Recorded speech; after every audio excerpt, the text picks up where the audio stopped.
everyone, welcome to my channel. It's Rebecca and I am going to review a new drugstore foundation.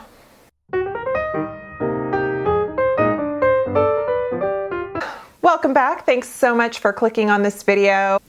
So today I am going to review the new CoverGirl. This is the Outlast Extreme Wear 3-in-1 foundation, and you know, it launched maybe a month ago and I feel like it's been slowly rolling out in stores. And I have two shades here. I have the 820 Creamy Natural and the 825 Buff Beige. It's so hard to guess about. Sometimes I get a little too pink. Sometimes, I mean, you don't want to be too dark, right? Okay, so this has full coverage, 24-hour full coverage, SPF 18. What is the 3-in-1? Primer, concealer, and foundation. Breathable, lightweight, comfortable.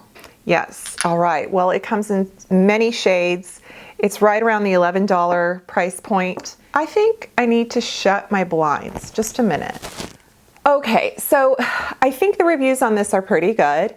I noticed the ingredients. There is denatured alcohol kind of in the middle, and I usually make it a rule to avoid foundations, skincare, etc.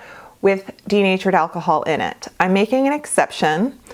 One, it's not in the top list of ingredients. Two, a few of you have said, and I think it was Dr. Dre that talked about the fact that denatured alcohol isn't awful in products to a point. I'm okay with that.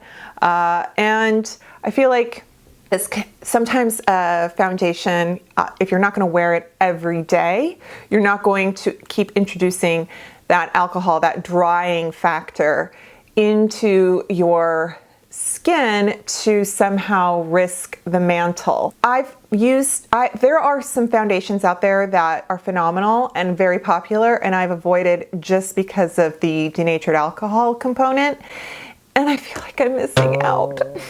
You know what? We'll just try this. I love the CoverGirl Outlast Matte formula that comes in this bottle, but without the red cap. And so I thought, you know what? I'm going to try this. I'm not going to test it for 24 hours. I will probably give it a solid 8 hours. Yeah, and so let's see which shade I am. All right, we have 820 and 825. And it is tricky.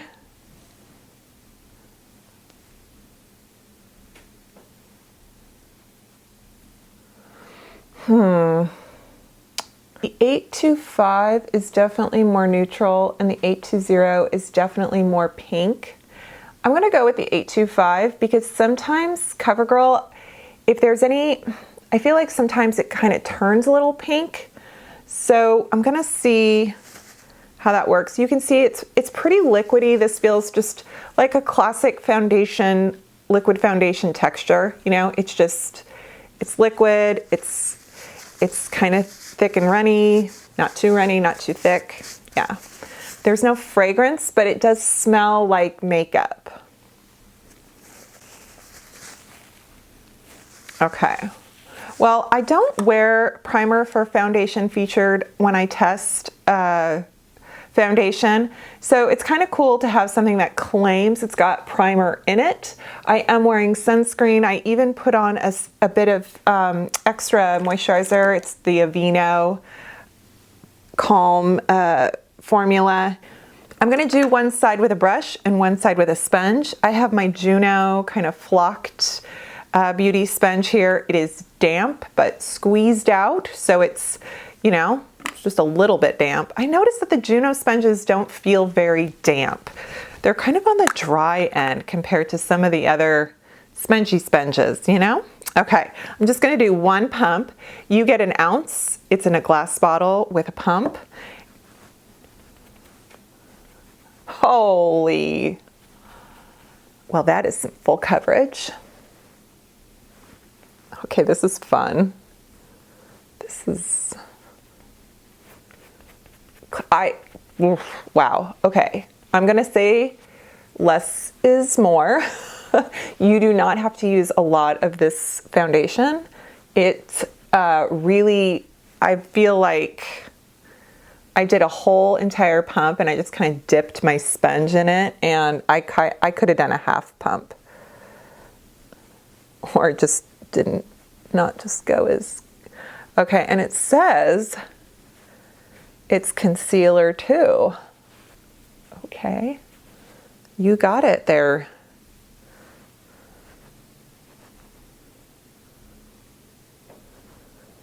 The one thing about that though is, you guys know my feeling about the L'Oreal concealer with the denatured alcohol in it. I'm like, I don't want that around my eyes. It's dry enough as it is. So I think this shade is pretty good for me. I don't know if you can really see my neck. I think what my chest is pretty good for matching. And I like that it cuts the red.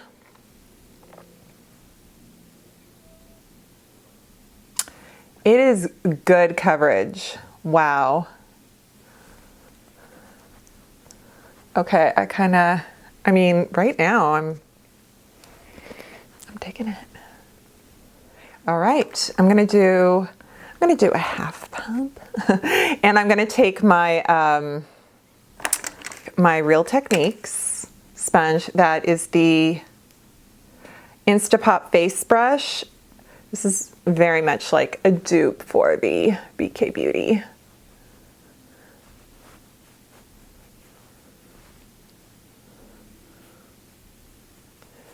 I definitely feel like I was able to get more, like the sponge, particularly the Juno sponge, really made that feel like it spread more. Like, I feel like the brush is kind of soaking it up.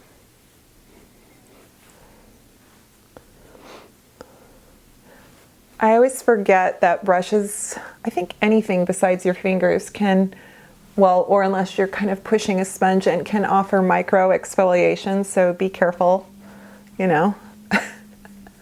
That is, so I definitely think that the brush gave a more, I don't want to say sheer, because it's still pretty good coverage, but it just doesn't feel as opaque or kind of,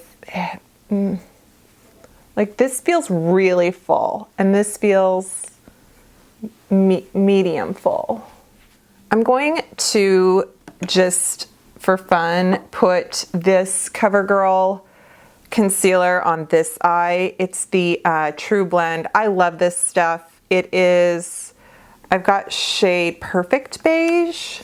I can't remember. I have several shades in this, so I try to use, yeah, that's the one that's a little bit more dark. So I'm gonna do beige. I bought several shades to kind of blend it out, yeah,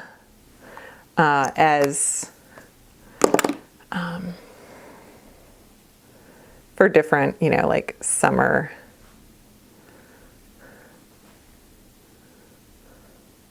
And I love this. It's like such a full coverage. So I want to compare.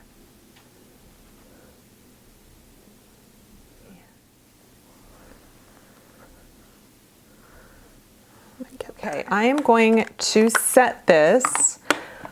You guys, I pulled out as many CoverGirl products as I could, and I'm gonna go with my Simply Ageless Powder Instant Wrinkle Blurring Pressed Powder in shade 210.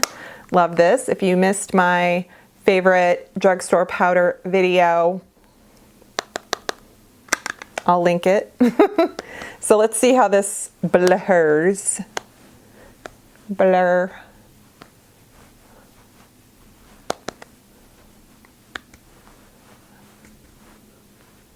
I can't tell a difference between the two sides. I usually never can. It's very rare. There are some foundations that change how you apply them, like change the way they look on your face with the method you've applied them. This one though, I think when it's all said and done, I can't tell the difference. And that powder really did help my forehead in terms of just kind of softening any expression lines, any texture. Looks nice. We'll see if the foundation behaves itself, or if it settles. You know what I'm going to do is, I've got my Milani bronzer, and I'm trying to decide what brush to use. Oh, I'm going to use my Alter Ego brush. This is number 1.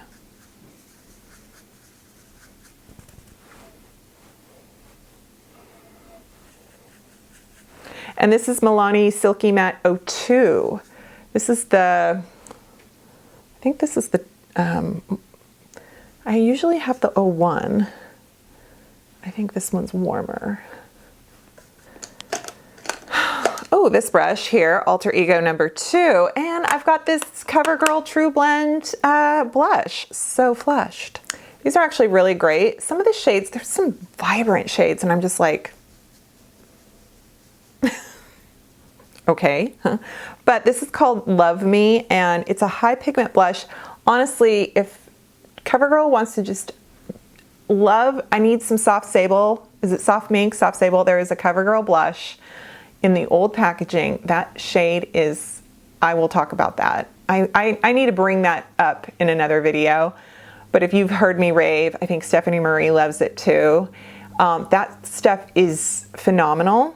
However, if this packaging, if they could just, CoverGirl could just do more blush like this, that would make me very happy, because I just think that this packaging is more modern and it has just a better feel.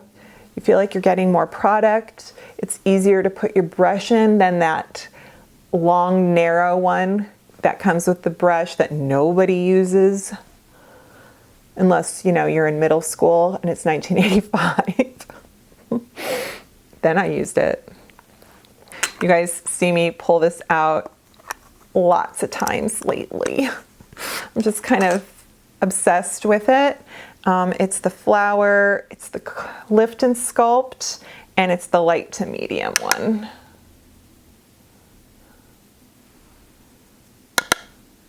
Oh, I know what I was gonna do. Okay.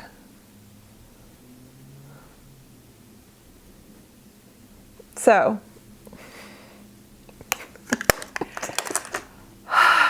I am not going to put a setting spray over this. I am going to keep the playing field. I'm not going to give any advantage. I'm going to put on the rest of my makeup, do a couple things, and then I will come back to give you an overall thought of application, sort of the first 20 minutes before I do my wear test, and see you guys later tonight. Here I am, a complete face, and I did try to include CoverGirl whenever I could. I'll list all the products below, and let's talk about this 3-in-1 Outlast foundation. Extreme wear. So everything feels and looks good. I like it. I think the shade is good. It hasn't oxidized in like 30 minutes, so that's a good sign. I think I prefer the side with the concealer to the side where I used the foundation for the concealer. But I don't, sometimes I can't tell if that's just a shadow or like my face or lighting. I mean, I bet you it claims to be transfer resistant. Let's put my phone up to my face. Okay, so here's my phone. Hi, yes, sweetie, could you please order takeout with some Mexican and a margarita to go? Okay, bye. No, there's a bit of, I don't know if you can see, I'm trying to, I know, it's like, I see your screens. Yeah, there's a schmutz there. That's German for dirt. There's a little bit of schmutz. It's not 100%. This will leave some forensic evidence behind, this foundation. Well, I hope I continue to enjoy this, and see you in a few hours. Hey everyone, future me. I wanted to hop on and just give a little bit of an explanation for my final check-in. My mic's battery was dying, so the audio quality is really bad. And I didn't realize this until after I washed my face and went to edit the final product. Well, that means then that the makeup is gone. I can't refilm the final check-in. So I kept the footage so you could see my face, and then just, I mean, basically, spoiler alert, I like it. So if you want to like turn it all the way up, but you know, don't blast yourself on the next video you're going to watch. I'm just letting you know. Okay. Bye. Okay, it has been 8 hours. This is phenomenal foundation. It really is. I'm just like, okay, so let's talk about this CoverGirl Outlast 3-in-1 foundation. It is wearing exceptionally well. I recognize that I have not put it under a lot of rigor. It is, but for my dry skin, and I realize that this light is very bright because the room is so dark except for that light. But what I can tell is that it is not settled in my pores. It has not faded and created any kind of texture or like surface, you know, odd surface. It's a little bit in my lines up here, and it looks a little bit, it doesn't look dry. I'm trying to figure out what, my face doesn't feel dry or parched, but it doesn't feel, like it feels a little bit, just a little dry, but not, you know, I think this is going to be phenomenal in summer or for oily skins or humid climates. I just see this as long wearing and really tenacious. Like if you have redness or things that you really want to, discoloration that you really want to cover up, I think this will do it. And I don't think that it looks like, oh, you know, your skin but better. I feel like it looks like makeup, but it doesn't look cakey, and it doesn't look bad, but I think it does look like makeup. Oh my gosh, Sophie. She goes to bed on Tuesday. Also, what I've noticed is that my nose, normally this part of my face is just, when I do my check-ins for foundation, that part of my face looks so, you know, kind of red and things look worn away, and this doesn't, you know? I could see this being good for events. Yeah. I wonder what it's like under a mask. I think it would still wear. Also, I can see a little bit, like if you touch it and disturb it, you might start to see texture. My chin always looks like, I never think of my chin as being dry, but it always kind of looks dry under makeup. And I can tell that that is kind of coming through. Yeah. So I feel like instead of my skin getting oilier under this, it's kind of drying under this. But not bad. Trying so hard to be descriptive, but without making things sound like worse or better than they are. Oh my gosh, my eyebrows. Look at those eyebrows. How did I not see that? Okay. I think this looks great. Like, I feel like I'm ready. I'd feel confident going out, even though it's been 8 hours since I put my face on. I would probably do just like a little bit of concealer touch up around my nose and lips, and maybe spritz some setting spray to like give my face a refreshed feel. That's it. And fix my eyebrow. Okay, thanks everyone for watching. I hope that you enjoyed this foundation review and it's helpful. Let me know what you think and if you've tried this foundation. And I will leave all links below. Go ahead, hit that subscribe button, give me a thumbs up, and I'll see you next time. Bye.